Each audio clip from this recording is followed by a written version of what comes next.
Les vagues s'écrasaient contre les rochers comme des regrets inavoués. Et Camélia, les pieds nus dans le sable froid de la Costa Brava, sentit son cœur se fendre en deux. Maman n'est pas revenue? Tata? Murmura la petite voix d'Elsa. Sa nièce de 4 ans, en levant vers elle des yeux trop grands pour son visage rond. Des yeux qui portaient déjà le poids d'un abandon. Camélia s'agenouilla, enfouit son nez dans les boucles blondes de l'enfant, et murmura d'une voix brisée, « Non. Ma chérie. Mais moi. Je suis là.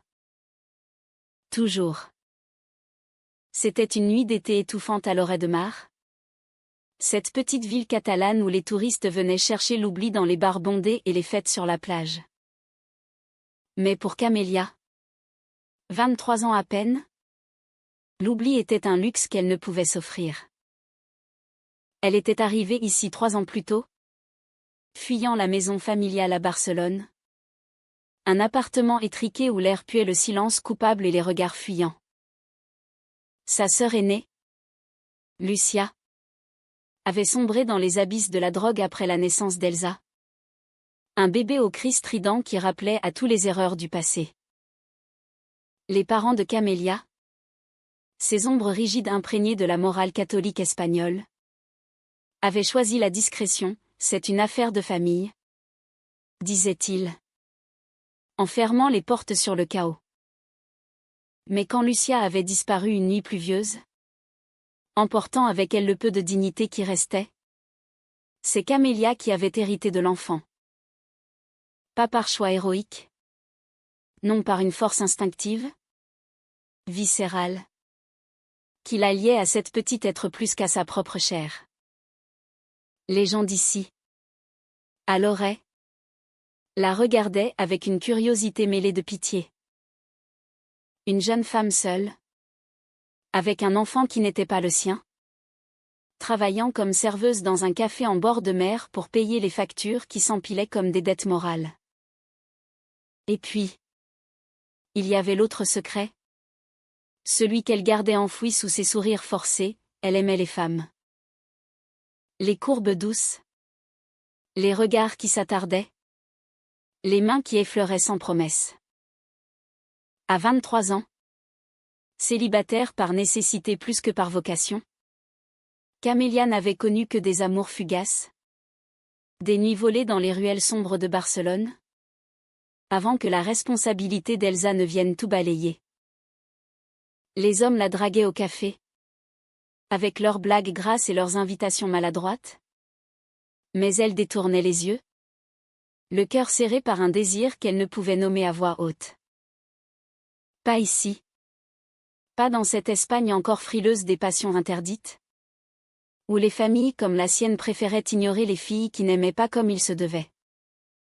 Ce soir-là, après avoir couché Elsa dans leur minuscule appartement au-dessus du café, un 2 pièces aux murs lézardés où l'odeur de sel marin se mêlait à celle du pain grillé, Camélia descendit sur la plage. La lune jetait une lumière pâle sur les vagues, et elle s'assit sur un rocher, les genoux ramenés contre sa poitrine. Ses cheveux châtains, humides de l'air salin, collaient à sa nuque. Elle alluma une cigarette, un vice hérité de sa sœur, et exhala la fumée en un long soupir. « Pourquoi moi » murmura-t-elle au vent. Comme si la mer pouvait répondre. Les souvenirs affluaient, les disputes avec ses parents. Tu n'es pas faite pour ça. Camélia. Trouve-toi un homme. Un vrai travail. Lancé comme des accusations. Et Lucia? Si belle. Si brisée. Qui lui avait confié Elsa un soir d'hiver, prends-la. S'il te plaît. Je ne peux plus. Puis. Le silence. 3 ans de silence. Soudain, un bruit de pas sur le sable la fit sursauter. Une silhouette émergea de l'ombre des palmiers. Une femme aux cheveux noirs coupés courts. Un manteau noir malgré la chaleur. Les yeux noisettes brillants d'une lueur étrange sous la lune. Désolée. Je ne voulais pas vous effrayer, dit-elle d'une voix douce, teintée d'un accent français qui roula comme une caresse sur les voyelles. Elle s'arrêta à quelques mètres. Respectueuse. Une cigarette éteinte entre les doigts. Je m'appelle Elsa. Pas la petite Elsa. Juste un hasard. Je suis en vacances ici. Fuyant Paris pour respirer. Camélia la dévisagea. Le cœur battant un peu trop fort. Cette Elsa-là avait une trentaine d'années? Non. 25 peut-être. Avec un visage fin aux traits délicats. Comme sculpté par un artiste mélancolique. Ses lèvres pleines esquissaient un sourire timide. Et ses yeux, bordés de cils sombres, semblaient porter le poids d'histoires non dites. Camélia, répondit-elle enfin, écrasant sa cigarette. Et non. Vous ne m'effrayez pas. Juste. Surprise. Les nuits de plage ne sont pas faites pour les solitaires. Elles parlèrent tard dans la nuit, assises côte à côte sur le sable. Elsa raconta Paris, les boulevards haussmanniens où l'amour était une danse éphémère, les cafés enfumés où les femmes comme elle, oui. Elle dit, comme nous, sans détour se frôlait du regard. Camélia, pour la première fois depuis des lustres, se sentit vue. Pas comme la tante dévouée. Pas comme la serveuse invisible. Mais comme une femme de 23 ans. Avec des rêves étouffés et un corps qui aspirait à être touché. Quand Elsa effleura son bras, un frisson la traversa. Comme une vague inattendue. Tu es belle. Quand tu parles de ta nièce, murmura Elsa. Comme si l'amour, pour toi, était une évidence. Le lendemain, Elsa revint au café. Elle commanda un café noir, s'assit au comptoir, et observa Camélia servir les clients avec une grâce fatiguée. Elsa, la petite, trottina vers elle. Curieuse de cette étrangère aux cheveux de jais. T'es une princesse, demanda-t-elle en tendant ses menottes potelées. Elsa rit. Un son clair comme une fontaine parisienne. Et la souleva dans ses bras. Non. Juste une voyageuse. Et toi? Tu es la reine des coquillages? Non. Camélia. Derrière le comptoir? Sentit une chaleur monter à ses joues. C'était le début de quelque chose. Fragile comme une conque blanchie par la mer. Les jours suivants furent un tourbillon. Elsa prolongea son séjour, prétextant un report de vol. Elle se promenait sur la plage avec la petite Elsa, ramassant des galets lisses, riant des vagues qui léchaient leurs pieds. Camélia racontait ses nuits solitaires, ses doutes sur cette vie imposée. Et Elsa écoutait. Les yeux mi-clos. Comme si chaque mot était un poème. En France, on appelle ça l'amour courtois, dit-elle un soir, alors qu'elle s'asseyait sur un banc face à la mer. Mais ici, en Espagne, c'est plus passionné? Non. Plus torride. Leurs lèvres se frôlèrent pour la première fois sous un ciel étoilé. Un baiser salé par les embruns, doux comme une promesse. Camélia, le cœur en feu, se sentit vivante pour la première fois depuis l'arrivée d'Elsa la petite. Mais les ombres planaient. Un appel de Barcelone. Un soir pluvieux, sa mère. La voix acide au téléphone. Ta sœur est revenue. Elle veut sa fille. Ne fais pas l'idiote. Camélia. Tu n'es pas une mère. Et avec tes penchants. Ce n'est pas un endroit pour une enfant. Le mot « penchant » claqua comme une gifle. Camélia raccrocha, les mains tremblantes, et serra Elsa contre elle dans le lit étroit. La petite dormait paisiblement, ignorant le monde qui menaçait de l'arracher à sa tata. Elsa l'adulte, sentant la tourmente, la prit dans ses bras cette nuit-là. « Raconte-moi » murmura-t-elle, ses doigts traçant des cercles apaisants sur le dos de Camélia. Et pour la première fois, Camélia pleura, libérant les torrents qu'elle retenait depuis 3 ans. Leur étreinte se fit plus intime. Un mélange de tendresse et de désir, où les corps se découvraient comme des rivages inexplorés. Elsa, avec sa peau olive et ses murmures en français, « Je t'aime déjà. Tu sais », offrait à Camélia un refuge. Un amour sans chaîne. Pourtant, au fil des semaines, des fissures apparurent. Elsa parlait de rentrer à Paris, de sa galerie d'art où elle exposait des toiles abstraites inspirées des amours féminines. « Viens avec moi », proposait-elle, les yeux brillants. Mais Camélia secouait la tête, « Et la petite ? Ma famille ? Je ne peux pas tout quitter. » Les disputes naquirent. Douces d'abord, puis acérées comme les rochers de la côte. Elsa accusait Camélia de se sacrifier pour une famille qui l'avait reniée. Camélia reprochait à Elsa son égoïsme de Parisienne, libre et insouciante. « Tu ne comprends pas ce que c'est d'aimer quelqu'un qui n'est pas à toi », cria Camélia un soir, les larmes aux yeux. La petite Elsa, sentant la tension, se blottissait entre elles.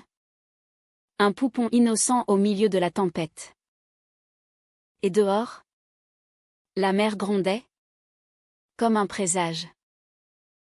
L'automne arriva sur la Costa Brava comme un amant jaloux, avec ses vents chargés d'iode et ses pluies fines qui transformaient le sable en boue collante. Camélia, les manches retroussées sur son chemisier blanc taché de café, servait les derniers touristes attardés au café. Elsa la petite courait entre les tables, un tablier trop grand noué autour de sa taille, distribuant des sourires comme des bonbons. « Tata, regarde.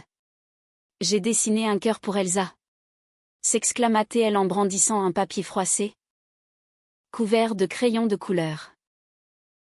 Camélia sourit.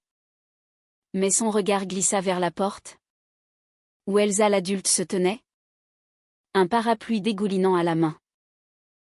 Elle s'était réconciliée la veille, après une nuit passée à marcher sous les pins parasols, main dans la main. « Je ne partirai pas sans toi », avait juré Elsa, ses lèvres contre l'oreille de Camélia. « Ou peut-être avec toi et la petite. On pourrait recommencer à Paris. » L'idée trottait dans l'esprit de Camélia comme un mirage, une vie nouvelle. Loin des regards accusateurs de sa famille, où elle pourrait être simplement une femme aimante, une amante, une mère de cœur. Mais le doute persistait, tenace comme les algues accrochées au rocher.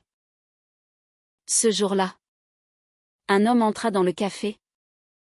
Un type aux épaules larges et au regard fuyant, vêtu d'un costume froissé qui sentait le tabac froid. « Camélia », lança-t-il d'une voix rauque. Elle se figea, la tasse en porcelaine tremblant dans sa main. C'était Ravière, l'ex de Lucia, un fantôme du passé qu'elle n'avait pas vu depuis des années. « Ta sœur m'a envoyé. Elle est en cure à Barcelone. Elle veut Elsa. » Les mots tombèrent comme des pierres dans l'eau calme. La petite Elsa, sentant le malaise, se cacha derrière les jambes de sa tata. Elsa l'adulte, assise au comptoir, se leva d'un bond, Ses yeux noisettes flamboyants de colère. De quoi parlez-vous? Cet enfant est chez elle. Ici. Javier ricana. Un son amer. Chez elle? Avec une tante qui? Enfin. Tu sais. Camélia. Tes parents m'ont tout dit. Une lesbienne qui joue à la maman? Lucia récupérera sa fille. Point final. J'ai les papiers. Il claqua un dossier sur le comptoir. Des documents jaunis par l'humidité. Signés d'une main tremblante. Camélia sentit le monde basculer. Les clients s'étaient tus. Les regards curieux comme des aiguilles. Elle attrapa le bras de la petite Elsa. La serra contre elle. Et murmura, « Sors. Ravière. Pas ici. Pas devant elle. Dehors. Sous la pluie battante. » La confrontation éclata. Elsa l'adulte les suivit. Son manteau noir fouetté par le vent. « Tu ne la toucheras pas, cria-t-elle à Ravière. Sa voix française tranchante comme un couteau. L'homme la toisa. Dégoûté. Et qui es-tu? Toi. Sa petite amie? Allez. Lesbienne de mes deux. Mêle-toi de tes oignons. C'est une affaire de famille. Le mot claqua, libérant en Camélia une rage qu'elle ne se connaissait pas. Elle s'avança, les poings serrés, protégeant Elsa de son corps frêle. C'est ma famille. Lucia l'a abandonnée? Pas moi. Et si tu crois que mes amours te regardent? Tu te trompes. L'amour. C'est ce qui nous garde en vie. Pas tes papiers pourris. Ravière partit, marmonnant des menaces, promettant de revenir avec la police. Camélia s'effondra sur le banc mouillé. La petite Elsa pleurant dans ses bras. Elsa l'adulte s'agenouilla, les enlaçant toutes deux sous son parapluie. On va se battre? Murmura-t-elle, ses lèvres effleurant le front de Camélia. Ensemble. Ce soir-là, dans l'appartement, elles firent l'amour pour la première fois avec une urgence nouvelle.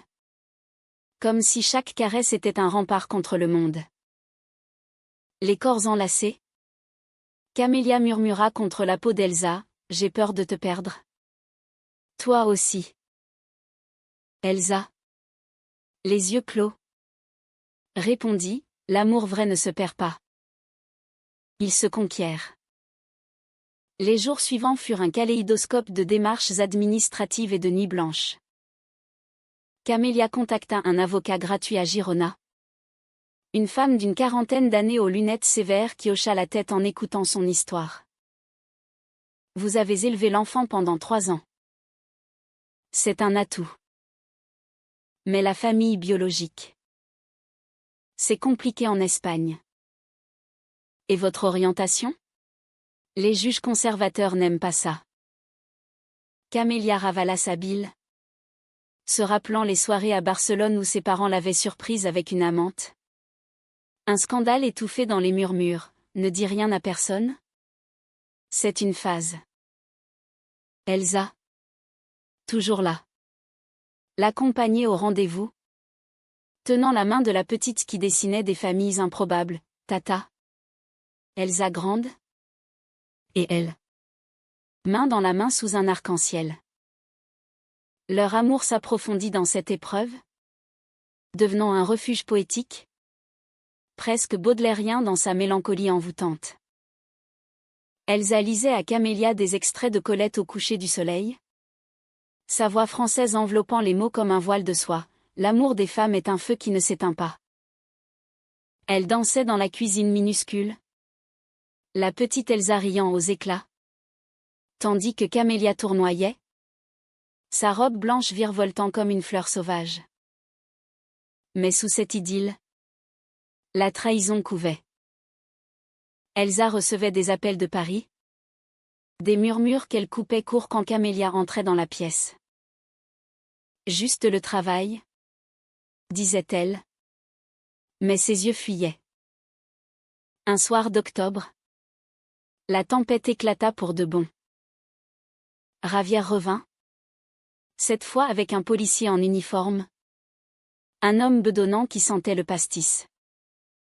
Madame, nous devons emmener l'enfant pour expertise. Ordre du tribunal. Camélia hurla, s'accrochant à Elsa comme à une bouée. La petite pleurait, ses boucles blondes collées par les larmes. Elsa l'adulte tenta d'intervenir. Mais le policier la repoussa, restez en dehors de ça. Mademoiselle. Dans la confusion, Ravière attrapa la petite. Et Camélia, dans un élan désespéré, le frappa au bras.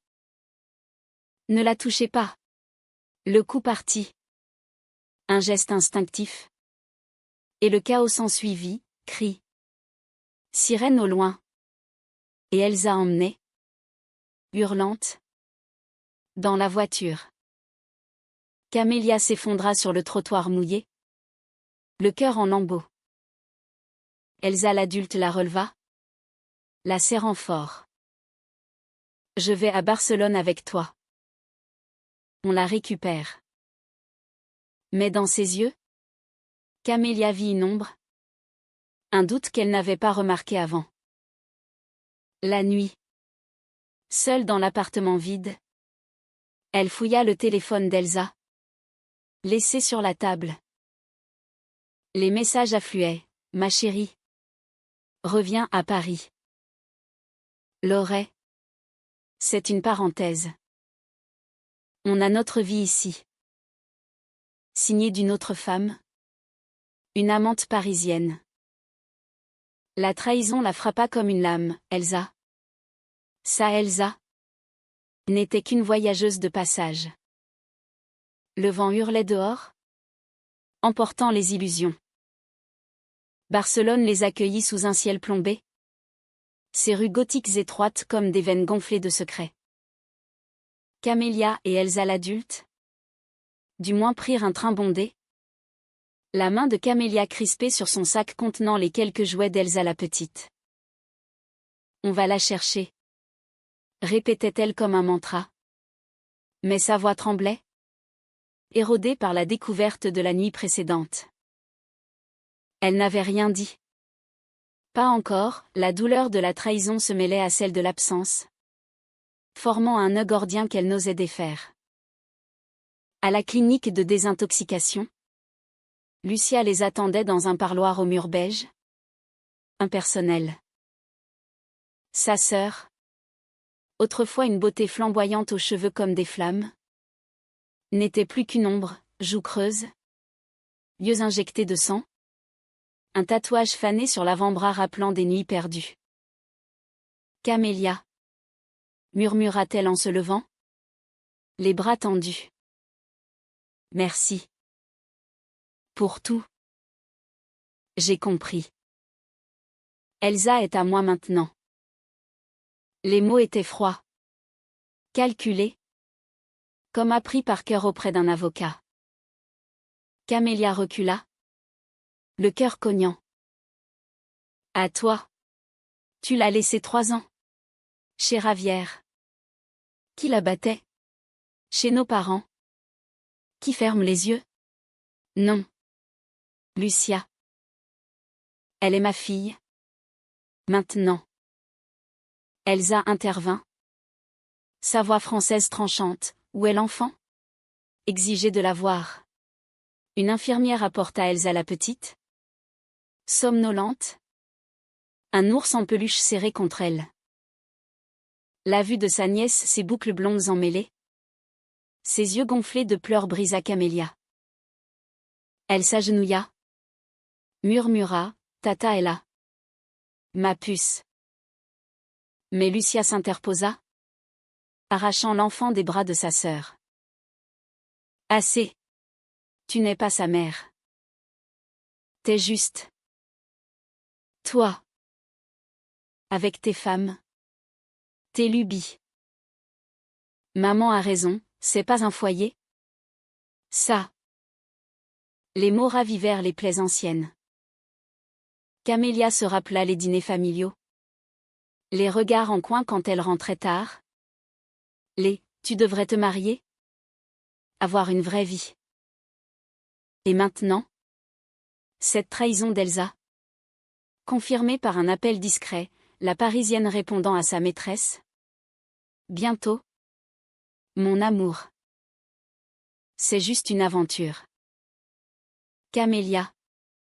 Dans le train du retour? Ne put se taire plus. Tu mens depuis quand? Lança-t-elle. Les larmes coulant enfin. Elsa pâlit. Ses mains fines tremblant. Camélia. Ce n'est pas ce que tu crois. À Paris. J'ai quelqu'un. Oui. Mais toi. Tu es réel. L'aurait m'a changé. Changé, ricana Camélia. Amère. Ou juste une pause dans ta vie parfaite? Tu parles d'amour courtois. Mais c'est de la lâcheté. J'élève une enfant seule. Ignorée par ma famille. Et toi? Tu joues à la sauveuse avant de filer? La dispute enflamma le wagon. Les passagers détournant les yeux. Elsa pleura. Supplia, laisse-moi t'aider pour Elsa. Je t'aime. Vraiment. Mais Camélia. Le cœur en cendres? Descendit seule à l'oreille. Laissant Elsa au quai. Une silhouette noire sous la pluie. Seule dans l'appartement vide. Camélia erra comme un fantôme. Les dessins d'Elsa la petite jonchaient le sol. Des cœurs brisés en crayons cassés. Elle appela sa mère. La voix brisée, pourquoi? Pourquoi me haïssez-vous autant? La réponse fut un silence. Puis, parce que tu n'es pas comme nous. Lija. Reviens à la raison. Ou perds tout. La ligne se coupa. Laissant Camélia face à l'abîme. Les semaines suivantes furent un cauchemar bureaucratique. Audience au tribunal de Girona. Où un juge aux cheveux gris. Imprégné de la vieille Espagne. La toisait, mademoiselle. Votre mode de vie. Est-ce adapté à une enfant? Camélia. Vêtue d'une robe sage. Les cheveux attachés. Plaida sa cause, l'amour n'a pas de genre? Monsieur le juge. J'ai donné à Elsa un foyer. Des rires. Une stabilité que sa mère ne peut offrir. Elsa l'adulte apparut à une audience. Témoignage à l'appui. Ces mots sincères malgré la trahison, Camélia est la plus belle âme que j'ai connue. Son amour pour cet enfant est pur. Transcendant. Le juge fronça les sourcils. Mais accorda une garde provisoire à Camélia. Le temps d'une enquête sociale. La petite revint. Traumatisée. Se blottissant contre Camélia la nuit entière. Plus partir. Tata. Murmurait-elle. Et Camélia. Épuisée. Promettait l'impossible. Elsa. La grande. Tentait de se racheter, fleurs volées sur la plage. Dîner aux chandelles dans le café fermé. Pardonne-moi. Suppliait-elle. Ses lèvres sur la peau de Camélia. Et dans la faiblesse du désir? Camélia cédait. Leur corps s'entremêlant en une danse fiévreuse. Où la passion effaçait temporairement la douleur. Je reste. Jurait Elsa.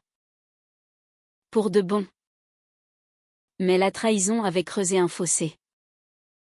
Camélia. Hantée par les messages fantômes. Doutait. Et la famille frappait à nouveau, Ravière? Avec des photos truquées montrant Camélia dans des bars lesbiens de Barcelone. Preuve de son indignité. Lucia. En rémission fragile. Appelait en pleurs, c'est pour son bien? Camélia. Rejoins-nous. Oublie tes folies. Le chaos trao survint une nuit de novembre, quand un orage secoua l'oreille.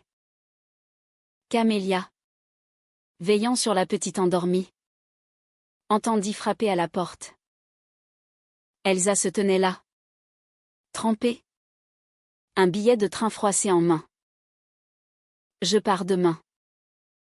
Mais avant, je dois te dire la vérité. Les mots se bousculèrent, l'amante de Paris. Une galeriste possessive, le séjour à l'oreille comme fuite d'une vie étouffante, mais surtout un amour vrai pour Camélia. Un amour qui l'effrayait par sa profondeur. J'ai peur de tout ça. De toi. De l'enfant. Mais je veux essayer. Viens avec moi. Camélia. Le cœur déchiré. La gifla à un geste impulsif. Chargé de 3 ans de solitude. Sors. Tu n'es qu'une ombre? Comme eux tous. Elsa s'effondra à genoux, pleurant sous la pluie qui s'infiltrait. Je t'aime. Camélia. Vraiment. Dehors. La mer rugissait, emportant les échos brisés. L'hiver s'installa sur la Costa Brava comme un voile de deuil, transformant les plages en étendues grises où les vagues murmuraient des absolutions. Camélia. Les traits tirés par les nuits sans sommeil, menait une existence en suspens, le café à gérer seul.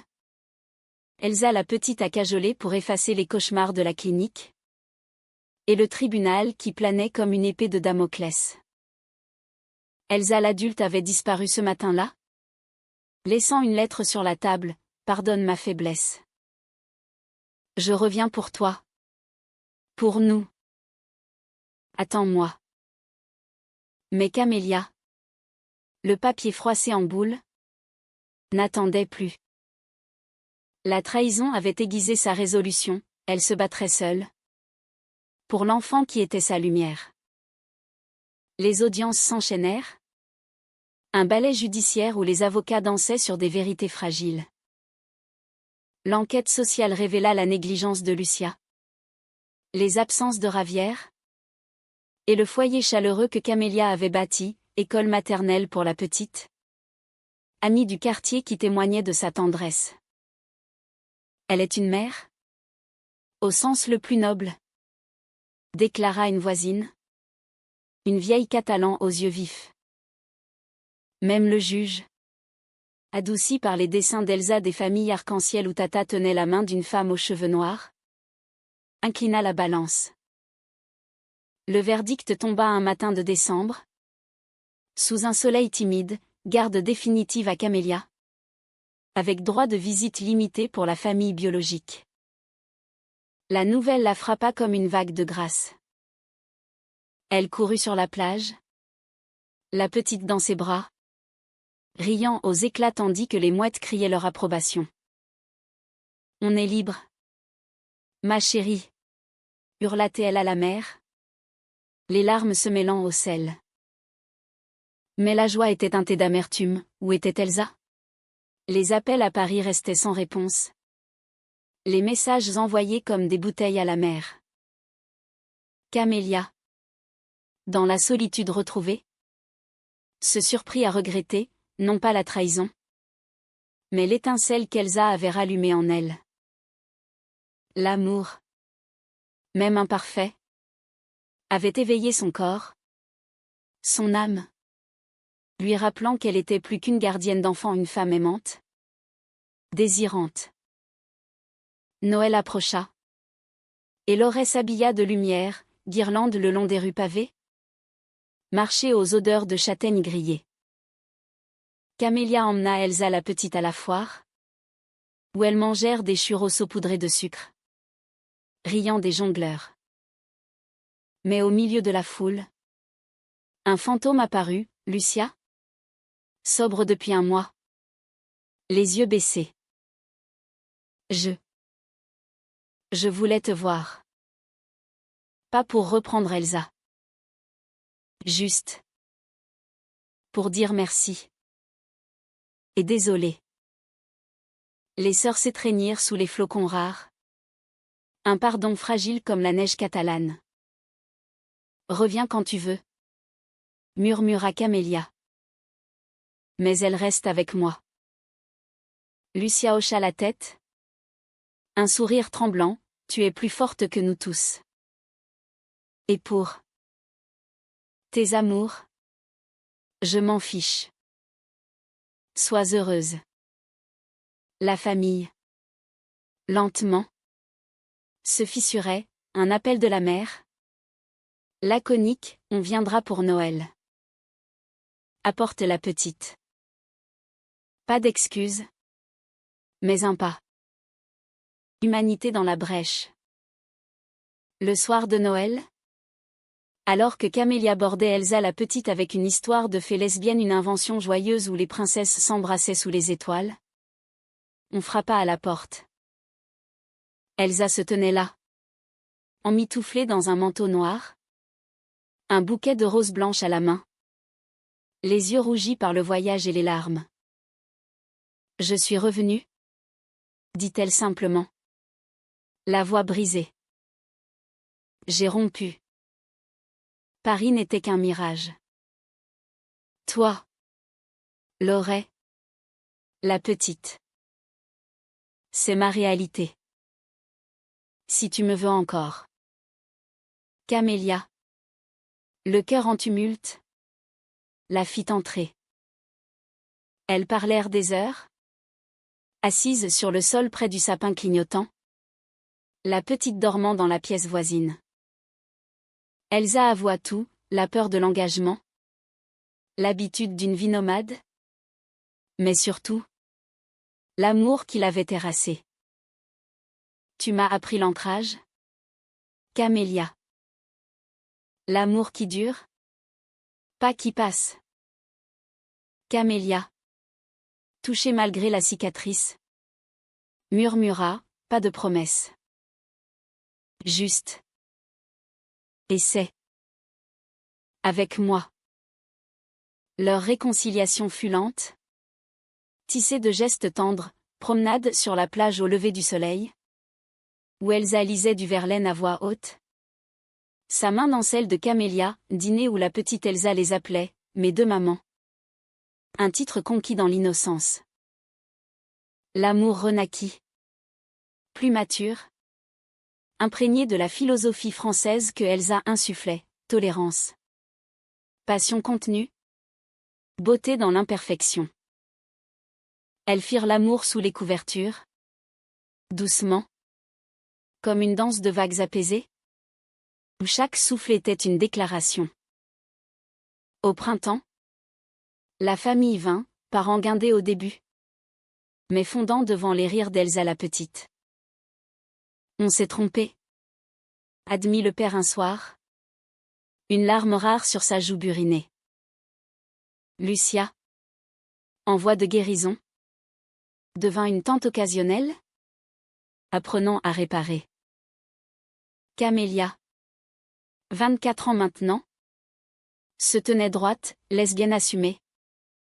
Mère de cœur. Amante épanouie. Elsa. Installée pour de bon. Ouvrait une petite galerie à l'oreille. Exposant des toiles de femmes enlacées par la mer. Un soir d'été. Sur la même plage où tout avait commencé. Camélia et Elsa s'assirent. La petite jouant plus loin avec des coquillages. Le crépuscule orangé baignait le monde d'une lumière rédemptrice. Tu sais, murmura Camélia. La tête sur l'épaule d'Elsa. J'ai cru tout perdre. Mais l'amour. Il guérit. Elsa l'embrassa. Un baiser salé et éternel. Et il recommence. Toujours. Comme les vagues. La mer applaudit doucement. Et pour la première fois. Camélia se sentit entière, une femme de chair et d'âme. Dans une Espagne qui, lentement, s'ouvrait à l'amour vrai.